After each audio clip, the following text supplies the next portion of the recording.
Thank you. I have quite a bit of material here, so I'm just going to jump in and get started here. We're going to talk about mutational testing and a little bit about plasma testing. Depending on time, we might not get to much of the plasma testing. So mutations and genotype, what's the difference? Well, a genotype has to do with the genetic makeup of an individual in the form of DNA.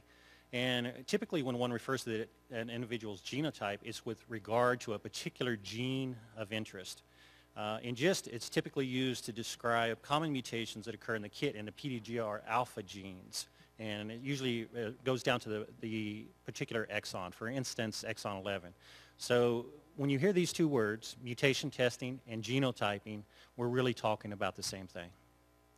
So Dr. Heinrich presented some of this material yesterday, actually all of this material right here, so I'm not going to go too deeply into it.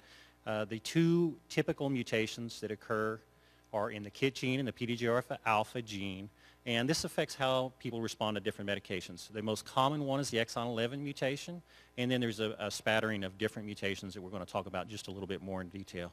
If you add all of these up, you end up with somewhere around 15 to 18%. Now, in 2010, if we use the numbers coming out of the Heinrich Corliss lab, it was about 18%. I don't know if you remember yesterday, Dr. Heinrich did these numbers with more recent, and it was about 14%. So I just kind of round this off to about 15% of people are what we call wild type. They don't have a PDGFR alpha or a KIT mutation. And why does this matter? Well, one thing it matters for is sensitivity to drugs. So I divide this up into basically sensitive mutations, those with intermediate sensitivity, and those that are completely resistant to Gleevec, at least as a starting point, and Sutent as well, we can do the same thing with. So, and there's some that are more common mutations and some that are rare. So of the more common mutations, the most common of all is KIT exon 11, and it is in the sensitive category, so it's really sensitive to Gleevec. The next most common single mutation is probably the KIT exon 9, and it's in an intermediate sensitivity. It really takes a lot more Gleevec to inhibit the target. So this is why people on exon 9 really need a higher dose of Gleevec in many cases. Wild type I kind of put into this category, but it's a little bit of a category of its own, and we'll get into that just a little bit. But for right now, I put it into the intermediate sensitivity category. And then the completely resistant of the common mutations, we have one that's called the PDGR alpha, and it's the D842V mutation, completely resistant to Gleevec and Sutent. And then we have a bunch of rare mutations, and by rare I mean, you know, they are maybe 1 to 2% of all GIST. These are the exon 13, exon 17 in KIT, and some PDGR alpha mutations in exon 12 and exon 18, and some rare exon 18 ones.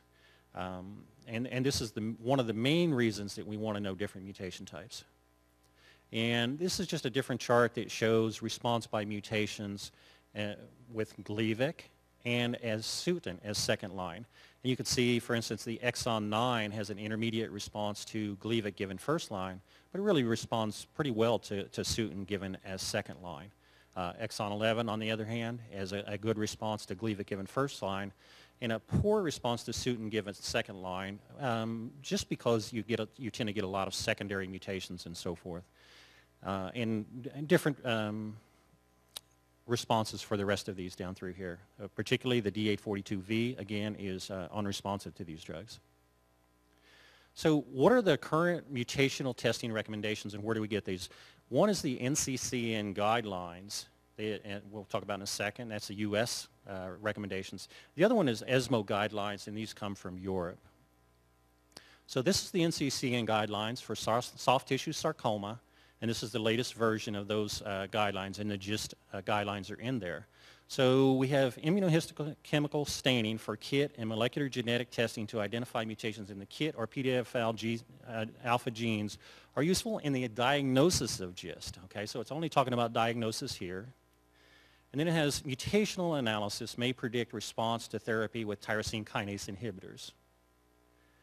And patients with documented mutations in KIT exon 9 may benefit from dose escalation up to 800 milligrams daily, depending upon tolerance. So if these are the mutation recommendations that everybody is seeing, you can kind of start to see why mutational testing maybe not as high as it should be. These recommendations are not as strong as I would like them to be. In the ESMO guidelines in Europe, they get to be quite a bit stronger. Mutational analysis has a predictive value for sensitivity to molecular targeted therapy and prognostic value, so that its inclusion in the diagnostic workup of all GISTs should be considered standard practice. And it's with the possible exclusion of smaller than 2 centimeter non-rectal GISTs, which are very unlikely to be due for medical treatment. In ESMO, they continue on. Mutational analysis is critical to making a clinical decision about adjuvant therapy. In fact, there is consensus, and this is again in ESMO, so in Europe, that people with a PDGFR-alpha D842V mutated GIST should not be treated with any adjuvant therapy, given the lack of sensitivity of this genotype, both in vivo and in vitro. And they talk about neoadjuvant treatment just a little bit. And mutational analysis is critical because it helps to exclude less sensitive or resistant genotypes, for example, the D842V mutations from therapy with Imatinib, and allows the use of appropriate dose for KIT exon 9 mutations. So quite a difference between the US and the European recommendations, and I'm much more aligned with the European recommendations in this sense than I am with the American. I basically consider every person that has sufficient tissue and is being considered for treatment with drugs should have a mutational test. They note that centralization of mutational analysis in a laboratory, possibly enrolled in an external quality assurance program with the expertise in a disease, may be useful. So what are the mutational testing rates given these recommendations? Well, the GIST registry, which is a registry that was done by Novartis and includes samples from out in the community and academic centers, the mutational testing rate, as reported at 2012 in ASCO, people that have a mutation test was 8%. This is in the US. In the LifeRaft group registry, people that have actually reported a test to us, it's about 35%. And in a survey that we did of LifeRaft group members that we're going to give you a little bit of information about, the testing rate was 65%. Okay, so what does this mean? That educated, engaged patients, there's a higher rate of testing. So these people that filled out a survey, they were the people that are more likely to be involved in things. They were the people that were proactive, involved in their therapy. Can I ask everyone here that is a GIST patient to raise their hand? And can I ask everyone that has a mutational test to leave their hand up? Okay, so let me ask the opposite. Everyone that doesn't have a mutational test and is a GIST patient to raise their hand. Okay, so right here in this room, we have the most educated and most active patients, and I would say the testing rate is 90%. And those people that don't have a test yet, I would say some of those are going to, I know but from talking to them, some of them are actually going to get a test. So, Joel?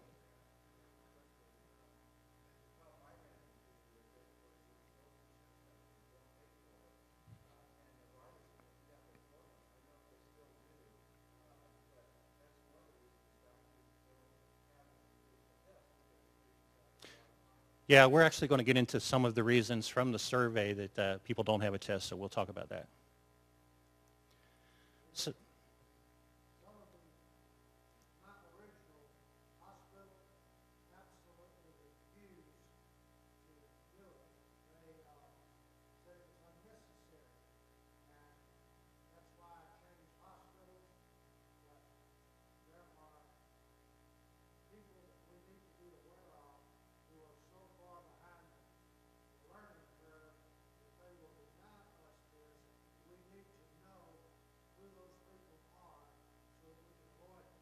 yeah, I agree, and I have a lot of slides to get through here, and I hope we'll have a few minutes at the end for some questions, but I may see Sarah in the background, you know, giving me this here in a few minutes, so I'm going to try to get through as much of this as I can.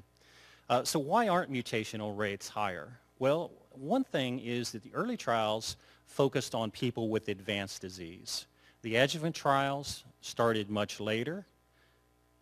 And early opinions, I believe, formed around treatment with patients with metastatic GIST. As Roberto has told you, most of the people that are diagnosed with GIST are actually diagnosed with a single primary tumor, not with metastatic disease. So I think we kind of need to reverse this type of thinking only of metastatic disease. And in fact, 80% of patients are diagnosed with a single tumor. So this was big news in 2001, and again, these early opinions formed around metastatic disease. And I don't think these early opinions have been fully overcome right now. So we get into this LRG survey that we did, and we're going to talk a little bit about the background and the survey and physician findings and conclusions. We think that both mutational and plasma level testings are important tools that physicians may be able to incorporate into their treatment plan for GIST patients. These are currently underutilized. In the U.S., about 8% of patients have mutational testing, and LRG is 34%. And the purpose of this survey was to better understand the obstacles to these tests being more widely adopted. The survey was in a couple parts. One was to physicians and one was to caregivers. And the audience was taken from the LRG database, and the survey had a response rate of about 31% for patients from, as about 325 patients and 28 countries. The physician response rate was lower than we would have liked at about 7.5%, but these were very educated GIST specialists. In the physician survey finding, again, they were very educated, very experienced physicians, almost 18 years experience on average. And these people saw an average of 41 GIST patients in the last 12 months. 41 patients a year, very experienced people. They were 71% were either a GIST specialist or working in a sarcoma center. So what we were trying to find were the reasons for not doing a test. There might have been some discussion about, these are the reasons for experts. What are the reasons for people out in the local community? And that wasn't a survey that we did. So of these very experienced physicians, 55% always ordered the mutational test, and 11% never ordered it. Now, that 11% might have been some that were less experienced. I don't have that data. And the most common reasons given to order mutational tests were for treating metastatic patients or in high-risk patients and resistant patients. For plasma level testing, only 5% of physicians always order it, and 55% never do. And the most common reasons given to order the test were dose modifications and management of the patient's treatment. So what are some of the conclusions of the survey? Well, surprisingly, there was no difference between U.S. and non-U.S. respondents. We didn't quite expect that. Awareness among patients regarding plasma level testing was lower than it was for mutational tests. So patients know a lot more about mutational testing. And patients play a critical role in terms of influencing whether these tests are performed. The majority of patients who did not have a plasma level test attribute the cause to their doctor not mentioning it. The majority of patients who received a test did so because they asked to have it done. While there was no clear obstacle identified for mutational testing among physicians, for plasma level testing, physicians stated that data showing the plasma level testing is effective or inconclusive. Labs that perform the tests are too difficult to find and are interfaced with, and insurance companies don't usually cover the test, and the tests are too costly. Having identified these obstacles, our next step will be developing ways to overcome them. So I want to talk a little bit about this adjuvant therapy implications of mutational testing. In the Z9001 trial that Dr. Heinrich talked a little bit about, there was no demonstrated benefit for adjuvant Gleevec for low-risk tumors, wild-type GIST, and PDGFR alpha D842V mutations. And they did note that those particular mutations had few recurrences as well. And with exon 9, there was actually insufficient data. There was no recurrence in the Imatinib arm in 12 months, but the curves cross after 12 months and the p-values aren't significant. So there's still really quite a bit of question about whether wild-type patients should be treated with adjuvant treatment. And with exon 9, my interpretation of this data is that dose may play a factor, and that some patients may need a higher dose on adjuvant treatment. But the implications are we still need more data for exon 9. And I would note that the benefit may become clearer with longer follow-up or newer data. So this is the recurrence-free survival curve for wild-type cases in that particular trial. And you would notice that there's really no difference between the patients that were on placebo or Gleevec. And that was pretty much true for any time point. So still a lot of questions about whether wild-type patients should take adjuvant treatment. On the other hand, if you're exon 11, look at the difference between these recurrence-free survival curves. The people that were on Gleevec and exon 11, while they were on Gleevec, had virtually no recurrences. And so it really could tell you that if you're exon 11 and adjuvant treatment, that potentially is a very good mix if you're a high-risk patient. So some of the factors on deciding on adjuvant Gleevec: what is the risk of a recurrence? How likely is the patient to respond? What is the anxiety level of the patient? And how well is the patient tolerating Gleevec? So, and as an example, a low-risk tumor, you might not take adjuvant Gleevec. An intermediate risk, you may or may not. And a high-risk GIST may take Gleevec for 3 years or indefinitely. But patients with a less responsive or non-responsive tumor type are probably less likely to receive benefit from Gleevec, especially if they are low risk. Patients with a higher level of anxiety might receive some comfort from adjuvant Gleevec. But a patient that has a low risk or less responsive mutation type might be more inclined to stop taking Gleevec if they weren't responding, if they weren't tolerating it. And a patient with a high-risk tumor and a responsive mutation type might have more incentive to keep on the Gleevec, even if they weren't tolerating as well. They might be able to adapt to it a little bit better, use better risk, side effect management, all kinds of strategies to try to stay on Gleevec. So what are some of the barriers to testing? Well, cost and insurance was mentioned by Joel. So one possibility, if that is an issue to you, is to join the LifeRaft Group Tissue Bank. You donate a small part of that tissue for research, and you receive free mutational testing as a part of the process. So if tissue is available, and if you're a LifeRaft Group member willing to go through this route, that obstacle can be overcome. All right, no tissue or insufficient sample. We generally do not recommend a new biopsy solely to obtain tissue for mutational testing. At least I don't, and I'm not aware of anybody else that does. So that is a legitimate reason not to have a mutational test, in my opinion. In some cases, newer test methods may need less tissue. So some samples previously classified as insufficient tissue might have adequate tissue for newer tests. So if that was ever the case for anybody, I would suggest they contact Chris Corliss out at OHSU. He has a new gene test that requires less tissue. May or may not solve that problem. And the doctor says it's not needed. Maybe still, even if that is true and your doctor tells you it's not needed, if you want the test and you're willing to donate a little bit of your tissue, you can still go through the LifeRaft Group Tissue Bank and donate your tissue, and you will get the results back. So how to get tested? Well, we mentioned many times the LRG Tissue Bank, and so I'm not going to do it further. All that is required is paraffin tissue. The sample may be a primary tumor or a metastases. There's no need for a new biopsy. Okay, we can use existing tissue. It can be 10 years old or older. And it's a specialized test, but it's available in laboratories around the world. And there's something called SDH testing, which is a little bit more complete, that is available in a few labs, particularly available at the NIH and at OHSU.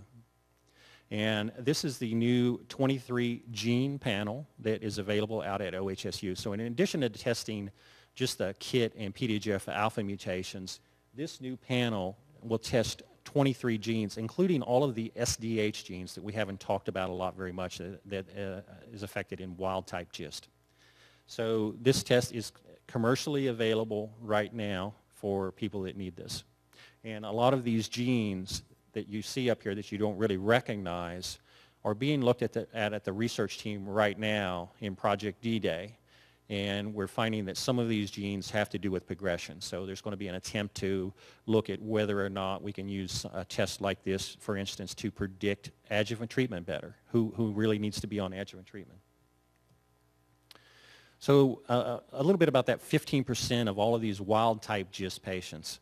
These can be divided into two basic groups, those that are what we call SDHB negative and SDH positive.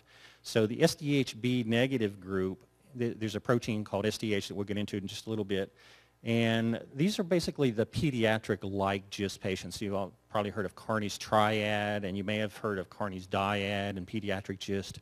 All of these patients, what they seem to have in common is a defect in this SDH protein. And using staining, remember like the KIST stain that Mike Heinrich was talking about, we can divide these patients up now. Those that stain negative for this SDHB protein almost invariably have pediatric type GIST. And that's going to be useful information as we get further along because there's specific trials for these kind of things. Those that stain positive tend to have other types of problems like BRAF mutations and other things. So SDH positive stain means you have normal SDH protein, and it's typical of adults type GIST and adult wild type GIST. So SDH is a tumor suppressor protein. Remember, Dr. Heinrich talked a little bit about tumor suppressor. When you have a defect in this type of protein, it tends to allow tumors to develop over time. And so particularly the tumors develop are GIST in pediatric patients, paragangliomas, and something called chondromas. And there are actually 4 different genes that make up this particular protein, and people can have a defect in any of these 4 genes. And the protein itself is called succinate dehydrogenase, and we always abbreviate that to just SDH. So defective SDH causes all forms of pediatric-like GIST, and that includes Carney's triad, Carney-Stratakis syndrome, pediatric GIST, and also causes many familial forms of paraganglioma and pheochondrocytomas. So this SDHB staining is a general marker for a defect in that SDH protein. A positive stain means a normal SDHB protein. A negative stain means an abnormal or missing SDHB protein. In patients with an SDHB negative stain, it means they have a defective protein, they may or may not have a mutation in one of those SDH genes. It's a general marker that indicates pediatric-like GIST. This is also going to be called in the future possibly SDH deficient GIST, so you may hear both terms. And testing is right now only available in specialty centers. I know that Dana-Farber does it. Andrew Wagner out there at Dana-Farber really helped develop this test, as did Jason Hornick out there. Chris Corliss does it out at OHSU. And NIH does it as well. So SDHA staining is something that's even newer. And an SDHA stain, someone is stained for that, and if that comes up negative, those people will actually have a mutation in that SDHA gene. That particular gene is very hard to do mutational testing on, so this stain can help zero in on the need to do that mutational testing here. So with pediatric and wild-type GIST, again, this is making up somewhere, if wild-type GIST is 15% of all GIST, these pediatric forms make up about half of that. So maybe 7 to 8% of all GIST actually fit into this category. So they have KIT that is activated but not mutated, and IGF-1R overexpression, and that's another protein. And these are oncogenes, so too much of these proteins promote cancer. They're a bad thing. And they're caused by defects in this SDH protein. So it's a tumor suppressor. Not enough of this causes the other proteins to be overexpressed. So one of the arguments that we see is an assertion that because exon 9 mutations are the only mutations requiring a different dose of Gleevec, and they are rare outside of the small bowel, you only need to do mutational testing for small bowel primary tumors. Well, when we look at this is data from the LRG registry. We look at small bowel primary tumors. That seems to hold up because the exon 11 it makes up about 2/3 of these, and exon 9 makes up about 25% of all small bowel tumors, and with some wild type. Seems to hold up here, but what happens when you get the stomach primary tumors? That kind of logic seems to fall apart because we see that only about half of these tumors are responsive to Gleevec. These PDGFR alpha tumors make up about 11% of all stomach tumors in the LRG sample, and 2/3 of those are not responsive to Gleevec.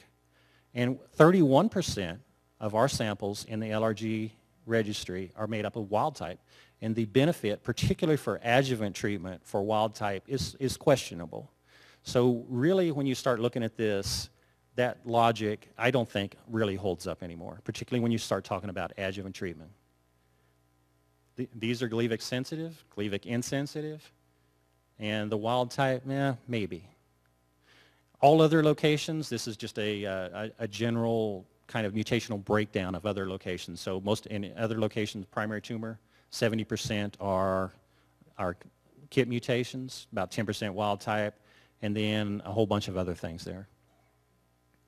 So why does all this matter? Well, one reason is we're actually in the era now of mutation-specific trials.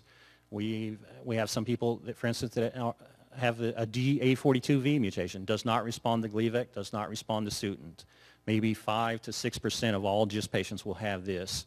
And there is now a phase 2 trial for Crenolanib, which is a drug from AROG. And that trial is not only for resistant patients, but frontline patients with advanced disease. So if you have metastatic disease, you want to get into this trial, you do not have to take and fail Gleevec and Sutent and have all of those side effects that you're going to get from those drugs, as well as progression during that time that you're on those drugs. You can get on this particular drug sooner. We have specific trials for these SDH deficient GIST. There's a new phase 2 trial for a drug that's an IGF-1R inhibitor at Fox Chase that it's now open and is going to be open at other sites. And so these people have really not got a lot of benefit so far from Gleevec and Sutent and drugs like that. So together, just these two trials account for probably greater than 10% of all GIST patients would be eligible for one of these two trials. So as a summary for the mutational testing, it can be used to identify patients needing a higher dose of Gleevec, to identify patients that might not respond to standard treatments. Those can be directed to mutation-specific trials. When combined with staining, it can identify patients with SDH-deficient GIST who have a poor response to standard therapy and specific trials. And they also have an increased risk for familial GIST as well. And combined with risk factors and patient preference to identify the best and worst candidates for adjuvant therapy, including those that might want to stay on Imatinib or Gleevec longer than 3 years. Mutational testing rates remain low, but the rates are higher for LRG patients and educated patients. And free testing is available through the LRG registry and tissue bank. So with that, that's the mutational testing talk. I don't know how much time we have left, but I want to get a little bit into the plasma testing results. So we talked a little bit about this yesterday, and we know from some preliminary information from the phase 2 trial that plasma levels seem to be correlated with response. And in these patients, there was about, I don't remember now, maybe 60, 70 patients that had plasma level testing in this particular trial. And those that had the lowest 1/4 of blood concentrations did much worse than those that had higher amounts. So the median time to progression for those patients with the lowest 1/4 of blood level concentrations was 11 months compared to 30 to 33 months in those with higher levels. That's quite a difference, and it's something that we want to know more about, because if we can prevent resistance in these patients, we think it's a lot easier than trying to overcome resistance once it's occurred. We do know that Gleevec levels seem to drop over time, and in 2004, we got a report from Europe that suggested they may drop 30 to 42% in 12 months. Well, in 2012, we finally have confirmation of that in a separate GIST study, that the levels in that study declined about 30% in 3 months. So what are the implications of falling drug levels? Well, patients on lower doses may be at more risk for progression. Starting at a lower dose and increasing the dose over time may restore drug levels. And if we had routine drug level testing, dosage could be adjusted for whatever the cause. The data on the plasma levels is still preliminary, even though it was first reported 4 years ago. And it's better at following patients over time. And if we had it, it would move the question of falling drug levels from theoretical to practical. In the future, the benefit analysis should be time point specific. In other words, you can't compare drug levels at month 1 to drug levels at 6 months. They have to be analyzed separately. So here's a graph from what are the plasma level distributions? Well, the graph on the left comes from LRG data, and we published this in our newsletter several years ago. And the one on the far left there, the 400 milligram group, the red line is 1,100 nanograms per milliliter. That's what the preliminary data suggested the patients should be at. And you could see how many patients were below that when they took their first test on 400 milligrams. It was over half the patients were below the recommended level. On the other hand, if you looked at 600 milligrams, although we don't have a lot of data there, most of those patients were above the level, and all of the patients in the very small group at 800 were above that level. The data on the right comes from a much larger study that was just published in 2012, but the results are similar. You can see the 400 milligram group on the left. The vast majority of those patients were under the recommended 1,100 nanogram level. Or it's not a recommended level. I would say it's a target level right at the moment. On the other hand, the 600 milligram group, most of those patients were above. We still had some below. In the LRG, it was 54% of patients. It had that first test that had levels below that amount. And in this other study, this French study, it was 61% of patients on 400 milligrams were below that amount.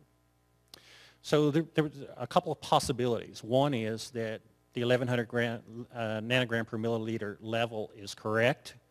And if that's the case, over 50% of GIST patients could be underdosed. The possibility number 2 is that 1,100 was the right concentration in those B222 patients, those phase 2 patients at day 29, but not the right concentration at later time points. And I believe that to be true.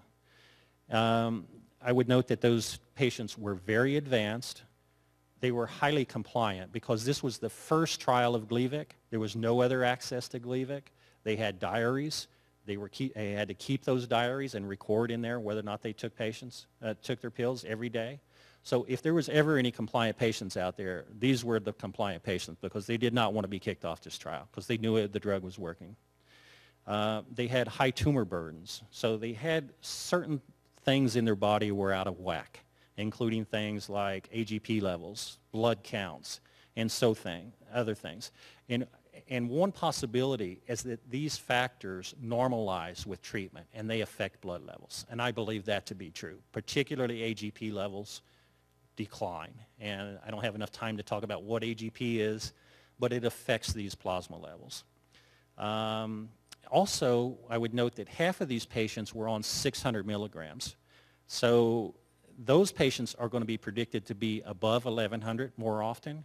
And so if we go back to that standard that almost all patients now are put on 400 milligrams, over 1/4 of the patients are going to fall below where we want them to be. So there's the possibility that 25% of patients are being underdosed, but the target reference level is somewhere below 1,100 nanograms per milliliter. This gets back to mutation sensitivity to Gleevec, and we have the sensitive mutations and some that are totally resistant and intermediate in between. So this 1,100 nanogram level, even if it were correct, even if we can all agree that this was the right level, might not be the right level for everyone.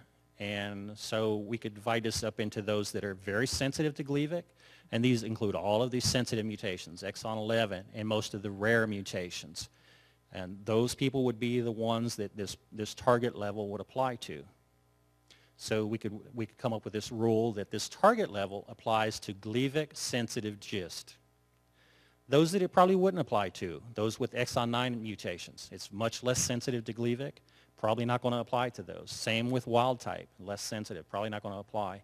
And those that are resistant to 400 milligrams, 1,100 nanograms, this would probably not apply to you. You just need to be on the highest dose you can tolerate. And the D842V mutations, it would not apply to them at all. So 1,100 nanograms per milliliter, or whatever level we determine this to be in the future, does not apply to Gleevec resistant GIST or these less sensitive mutation types. And also, we have to keep in mind different time points when we start thinking about these reference levels. For all of these reasons, this data is a little bit hard to interpret right now. So we're going to maybe have a little bit of time to talk about what we're going to do about it. But anyways, there was a SARC-sponsored phase 3 trial, and it was terminated due to a lack of recruitment. I talked about that a little bit yesterday. And we only had 5 people recruited in that trial in the 15 months. There are no ongoing plasma level trials in the U.S. There are no definitive answers from GIST clinical trials. So we need to explore other options, including what's happening in the CML world.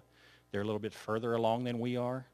We need to work with partners to develop plasma level consortiums, people that are doing testing, kind of combine our data.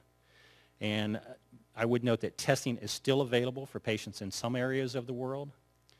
So in summary, plasma testing is available but rarely used. The phase 3 trial was canceled. There are no plans for another trials, and we need to look for a consortium. And that's all I have. So